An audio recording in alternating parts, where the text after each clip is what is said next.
The Madman! New Witchwood cards, go! Hunter, spell Dire Frenzy. For 4 mana, give a beast +3/+3. Shuffle 3 copies into your deck with +3/+3. The card that this looks most like is Faldorei Strider. Unlike Rogue, Hunter doesn't draw very quickly, but with Tol'vir Warden, you can dig up your 1-cost cards. So you'd want to put this on a 1-mana beast. Now, most of our 1-mana beasts are rotating out, but there might be a 1-cost beast coming out this expansion. I don't know. If there is, it seems like Dire Frenzy will be quite a bit better. Maybe this combos with the Toxmonger. There's so much overlap here. You can put Stone Tusk Spore in with Toxmonger. That works well. It also works well with Dire Frenzy. 1 mana, 4/4 charge. Pretty good. If you just use this as a buff, it's definitely worse than Blessing of Kings. It's worse than Mark of Yasharaj, but if you actually get to draw the copies of the card, it's potentially up to a 4 mana 12/12. This card, if you're just statting it into your typical mid-range hunter, probably not for you because Houndmaster is better, but the key is to be able to draw these copies, and that's with cards like Tracking or Tol'vir Warden. Next up, the Rogue life gain you've been looking for? Spectral Cutlass, 4 mana 2/2, lifesteal. Whenever you play a card from another class, gain +1 durability. Main problem with this card is a lot of the theft cards from Rogue will be rotating out. Right now there's only really Hallucination and Lillian Voss. If you only have that many, you can't really raise the durability much, which makes this a really overcosted 4 mana 2/2. And also a problem is that there's Kingsbane and Leeching Poison that seem to overtake the Spectral Cutlass right now. Next up, Big Shaman Bog card. Raise your Bog Champs for Bog Shaper, 7 mana 4/8. Whenever you cast a spell, draw a minion from your deck, and also importantly has an elemental tag. Elemental Shaman seems to work with Hagatha. Hagatha generates random spells. Bog Shaper takes those random Shaman spells and converts them into more draw minions from your deck, which you can turn into more random spells from your Shaman, Hagatha, and it's all connected again. It turns out that even if you don't end up putting Bog Shaper into your deck, you can always discover it with Servant of Calamus. And you'll want to do that against the control matchups where you're going for the big late game value, where you actually do get your Hagatha online, and you do plan on casting Bog Shaper. Perhaps with your Unstable Evolutions. Unstable Evolution works pretty well on Elementals too, since Elementals tend to have low stats due to their high battle cries. So I see this as perhaps a 1 of in the Elemental Shaman decks, or maybe a 0 of, and then you just discover it with your Servant of Calamus. Warlock gets a really interesting set of 3 minions, which are all focused around damaging yourself. I happen to be one of the players who perhaps uses their health total as a resource more than others. The Duskbat is a 3 mana 2/4, Battle Cry. If your hero took damage this turn, summon 2 1/1 bats. When Knights of the Frozen Throne first came out, I put Grim Necromancer into my Zoo deck, and I thought it was pretty reasonable as a nice 4-drop filler. So for a card to copy Grim Necromancer's effects, it's exactly the same stat line, 2/4, 2 1/1s, and cost 1 mana cheaper. That's very exciting. Now granted, you can't play Duskbat on 3 because you need to have taken damage to get the 2 1/1 bats. That means you can play it on 4, but alongside the 3-drop, you can play easily Flame Imp or Kobold Librarian. And then if you play it on 5, you can easily do that with just Life Tap, or you can do it with Vulgar Homunculus. Yes, the card is a little bit of a drawback in the case that you can't just play it on 3 like Imp Gang Boss, but it does front load the bats when you do play it. And hey, if we're comparing cards with Imp Gang Boss, we know we're good, right? Because Imp Gang Boss is one of the best cards ever for Zoo. When you play the Duskbat and the Flame Imp, you're getting a 3/2, a 2/4, and 2 1/1s. That's usually more value than even Call to Arms gets. Wide board, all at a nice small mana cost. Seems good. Along with the same theme, we've got the 4 mana Blood Witch. 4 mana 3/6 wouldn't be played as a vanilla, so shockingly, it also has a downside to it. At the start of your turn, deal 1 damage to your hero. But this downside is converted with cards such as Duskbat, where you want to take damage, and with cards such as Deathweb Spider, where you can play this on curve after playing your Blood Witch. 5 mana 4/6, if your hero took damage this turn, gain lifesteal. 5 mana 4/6 is kind of decent vanilla stats, like a little bit lower than average, of course. But the lifesteal is a really big deal for these Warlock decks, which are already losing so much default health. So Deathweb Spider helps you recoup some of that. We might be looking for a zoo deck, which is a little bit bigger than your usual zoo.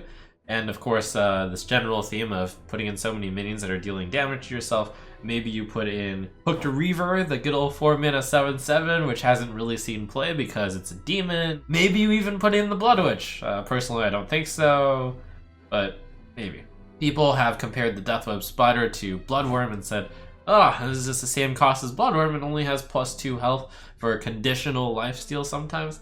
But the +2 health in a lifesteal minion is a really big deal. Next up, we've got a kind of cycle of 3 Worgen cards. Spell Shifter, 2 mana, 1/4, spell damage +1. Each turn this is in your hand, swap its attack and health. Upgrade on the Dalaran Mage, and it has the option to be played as a 2 mana 4/1. People looked at the version of the 2 mana 4/1 and asked, why would I ever play that card? You just lose the hero powers. Well, some classes don't have hero powers, some people find it hard. Some classes find it difficult to deal 1 damage, and often a 4/1 is better than a 1/4 in the late game. But yeah, with Mage having gotten the 2 mana 3/2 spell damage card in the past, doesn't seem like this stat line is too compelling and spell damage isn't really that powerful. And if it were that important, you always have Blood Mage Thalnos, so me not seeing Blood Mage Thalnos anywhere kind of makes me feel better about just blanket statement that a neutral 2 mana spell damage +1 isn't that useful. Next up, we have a really interesting combination of 2 different mechanics in the Swift Messenger. 4 mana 2/6, Rush. Each turn this is in your hand, swap its attack and health, the Worgen swapping mechanic. You can do the 2/6 form and immediately attack. If your opponent has a small board, such as against Dude Paladin, they have a Direwolf Alpha or a Knife Juggler, or you save it against a control matchup where they have big minions, and you wait until the 6/2 form, and this is a neutral fireball that can be used in any class on minions. Might see some play, particularly in decks that have Spiteful Summoner. By the way, Spiteful Summoner looks to become much more powerful with the Old Gods getting rotated out at 10 mana. So now you're gonna see way more Tyrantus. But yeah, it's neutral removal for all of these classes which don't want to run very many spells. It's neutral removal for the classes that don't traditionally have removal as well. A downside is you have to wait, and I was mercilessly teased by Twitch by them saying, waiting, lol. When I was like, yeah, you want it in the proper form? Just wait a turn. So I could see it in perhaps the Spiteful decks, I could see it in Tempo decks, I could see it in decks which don't traditionally have good sources of removal. And perhaps really interestingly, I could see it in a deck with Lady in White. In which case, it's always a 4 mana 6/6 rush. Wow. And if you're playing your Lady in White, do you want to play Gul'dan Royal Guard, 8 mana 3/8? The big mommy? Hey, some guys have long hair. 8 mana 3/8. Gul'dan Royal Guard, Divine Shield Rush. Each turn this is in your hand, swap its attack and health. So even when you just play it on the baseline, you probably most of the time want it to swap into Worgen form. With Divine Shield and Rush, you're killing a minion with it and then it stays alive, which makes it kind of equivalent to an 8 mana 8/3 Battlecry, deal 8 damage to a minion. If you're up against a small deck, maybe you want the card to stay around. Dude Paladin is again the example here. You send the 3 attack into something, and then it's still got a big body afterwards. Also really good with Lady in White. Then Gul'dan Royal Guard is an 8/8 Divine Shield Rush. Great card to get pulled out with Master Oakheart too. A lot of stats, immediately acts. Maybe you want to pull out a few of the Reframe Ambers so that you have a higher chance of Spiteful Summoner revealing Mind Control so you can get Tyrantus. And then, hey, here's an 8-drop. That's not a spell. And last but not least, Duelmaster Dorian. 5 mana 2/6. Whenever you draw a minion, summon a 1/1 copy of it.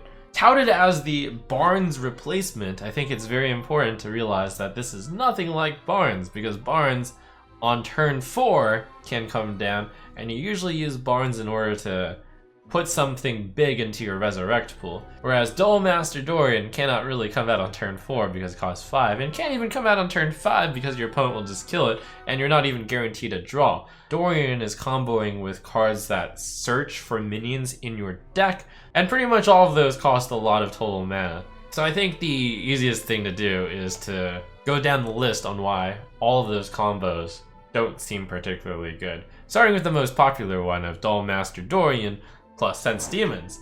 So 8 mana, in the best case scenario, you're sensing demons for what, 2 Void Lords? That seems pretty good. but the main downside of that is, wait a second, you might not actually have 2 Void Lords still in your deck when it gets around to turn 8. You have to draw both Dorian and Sense Demons by the time that you draw a Void Lord, and you have to run a deck with no Possessed Lackey. Seems kind of bad. In the case of Cube Block, you have the Duel Master plus Sense Demons, potentially getting your Doom Guards also. So you run the 2 Doom Guards and your Void Lords. And is that really worth it? The main problem with that is you have to have the Dorian, you have to have the Sense Demons in your deck, and currently the deck isn't playing Sense Demons. A lot of different things. With Elven Minstrel, it's 9 mana, and you get, what, 2 1/1 copies of stuff, which is not necessarily even that good. Some people have thought about Malagos with such a thing, such as Miracle Rogue, Gadgetzan Auctioneer, stuff like that. But having already spent 9 mana on just Dorian plus Elven Minstrel, you're not even guaranteed those. Maybe you get your SI7 agent instead. Then it's like you only have 1 mana left to play around with. Seems unreasonable. Dorian Roll the Bones seems like the most likely way to do it to me, but that's really dependent on, first you have to put in a bunch of Death Rattle minions, because if you don't, then you don't even draw a minion, and then poof, that's terrible. So first you have to have a deck with a lot of Death Rattle minions. Are there even that many good Death Rattle minions? To be determined based on the Death Rattles to be seen for this set. Dorian and the Howling Commander card for Paladin. Sure, it draws you your Tyrion and it summons a 1/1 copy of it, but that requires the Tyrion to still be in your deck and the Dorian to still be drawn before the Tyrion, and you have a Howling Commander.